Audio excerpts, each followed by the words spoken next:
சரி ஆன்சர் தெரியலன்னு சொன்னா அசையாத மரம் ஒன்று உய்ந்தது கீழே.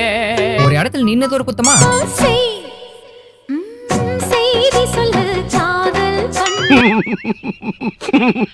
ஒன்னும் கவலைப்படாதீங்க, ஃபர்ஸ்ட் ஸ்டேஜ்ல தான் இருக்கீங்க, உங்களுக்கு அப்பத்திலாம்.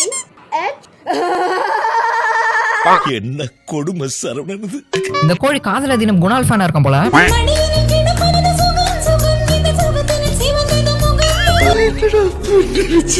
வேலைக்கு போகிறதுனால டிவி பார்க்க டைம் இல்ல, அத டிவி எல்மெண்டா மாத்திட்டாரு. எல்லாம் டெக்னாலஜி. வாழ்க்கையில ரொம்ப அனுபவிச்சிருப்பார் போல. கடல் தாண்டி போகும் காதலி கை மீறி போகுதே என்று பெரிய லவ், பெரிய லவ். அப்புறம் என்னங்க கூகுள் டிரான்ஸ்லேட்ல போட்டா அப்படிதான். கோடி கணக்கில் வாங்குற இதுல ஃபுல் வீடியோ 6 மார்க் காட்டுறதுல இருக்கு, மறக்காம கிளிக் பண்ணி பாருங்க.